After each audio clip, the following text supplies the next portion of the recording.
বন্ধুগণ,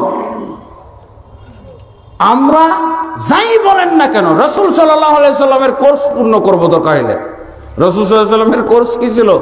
লকব পাগল, কয়টা? মজনুন, পাগল বলা হয়েছিল। তারপরে শায়ের, কবি বলা হয়েছিল মুহাম্মদ সাল্লাল্লাহু আলাইহি সাল্লামকে। যেই মুহাম্মদের নাম ছিল আল আমিন, as-সাদিকুল আমিন, সেই মুহাম্মদের নাম কি রাখা হয়েছিল? পাগল, কবি, গণক, মিথ্যুক, সাবি, মফতুন। আর একটা হলো বিআইয়িকুমুল মফতুন, মফতুন, মজনুন। আল্লাহ রাসূল সাল্লাল্লাহু আলাইহি সাল্লামকে এতগুলো খেতাব দেওয়া হয়েছে, আর সাবি বলা হয়েছে। তাও সাবি, সাবি মানে জানেন? লামাজাবি। আল্লাহ রাসূলকে কি বলছিল? যেটা লামাজাবি হয়ে গেছে। আপনাকে লামাজাবি বলে? আপনাকে তো যে গালি দেয়, এই গালি তো খুব মজার গালি। ওয়াহাবি বলে। সুন্নিরা কি বলে? ওয়াহাবি। এরা ওয়াহাবি। ওয়াহাবি বললে খুশি হওয়ার ব্যাপার। ওয়াহাবি মানে আল্লাহপন্থী।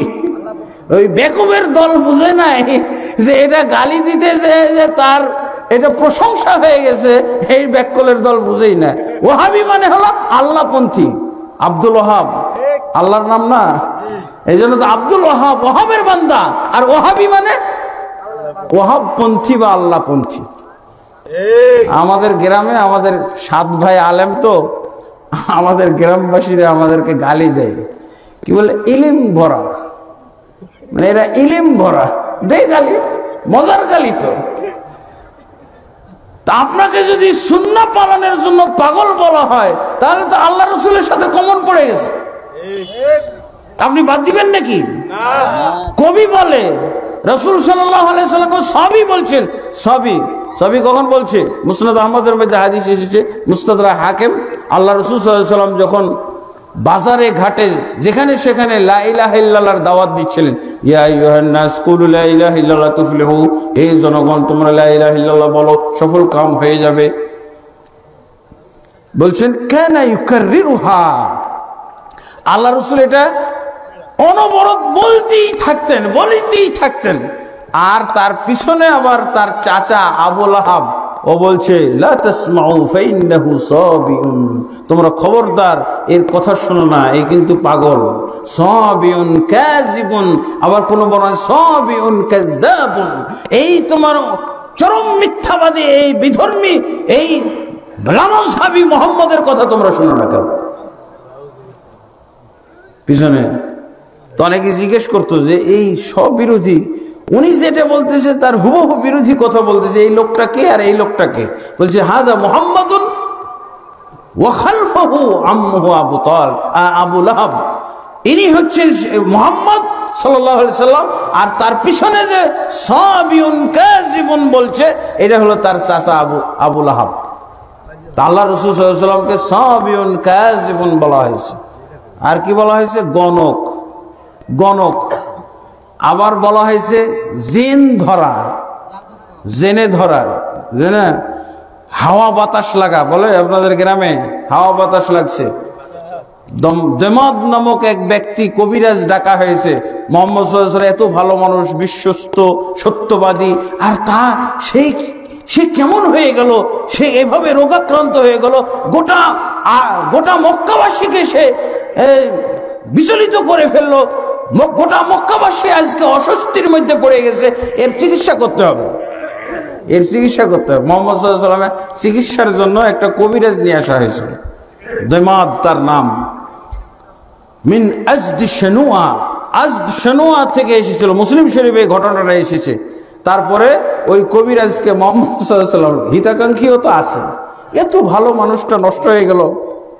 আপনাদের বলছে না, এত ভালো মানুষ তুমি নষ্ট হয়ে গেলে। এই যে একজন তো বললো, কি যেন ওনার বড় হুজুর খুব দরদের সাথে জিজ্ঞেস করছে তাকে, আহা তোমাকে কত ভালো জানতাম, একসাথে যাইতাম দরবারে তোমারে নিয়ে, এখন তুমি বিচ্ছিন্ন হয়ে গেছো, বিভ্রান্ত হয়ে গেলে কিভাবে?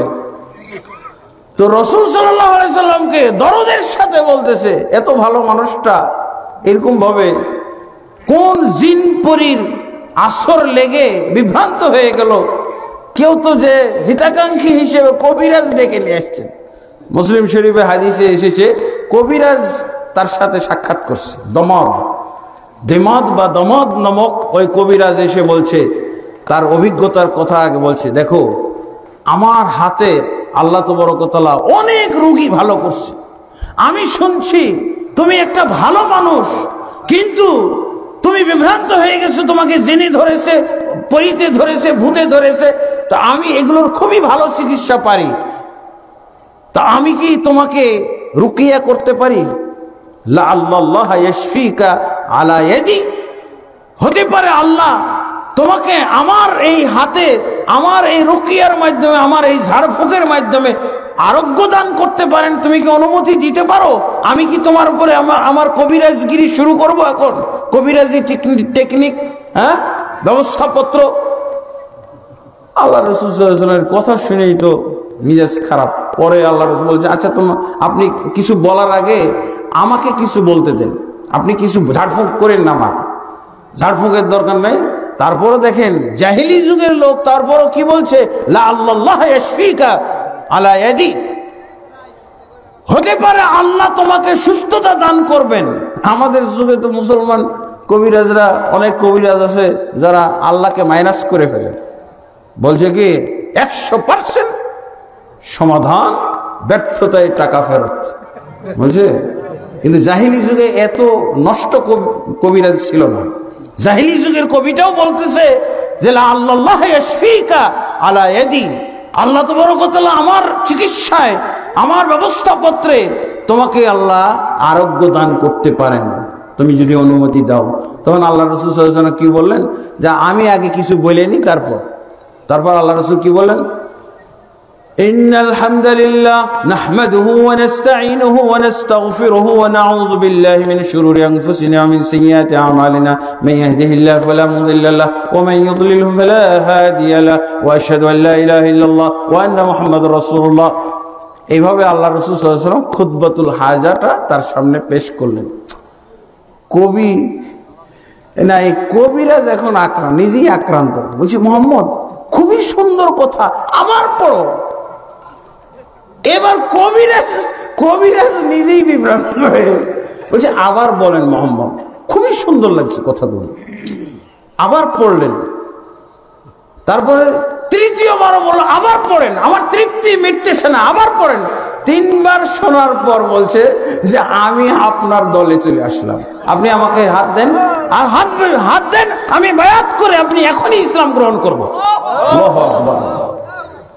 এই বিভ্রান্ত দেখছেন, রসুল বিভ্রান্ত হয়ে গেছে, তাকে হেদায়েত করার জন্য, তাকে চিকিৎসা করার জন্য যে কবিরাজ নিয়ে আসলো, সেই কবিরাজ আল্লাহ রাসূল সাল্লাল্লাহু আলাইহি ওয়াসাল্লামের এই সুন্নাহ, এই হাদিস শুনে সে মুসলমান হয়ে গেল। আল্লাহু আকবার। কাফের মুসলমান হয়ে গেল। আর আমাদের দেশে মুসলমান কাফের হয়ে যেতেছে। হ্যাঁ, আমাদের যুগে কি হাদিস পড়লেই গুমরাহ, হাদিস শেষ করে নিচ্ছে। আর কবিরাজ হাদিস শুনে হেদায়েত হয়ে গেল।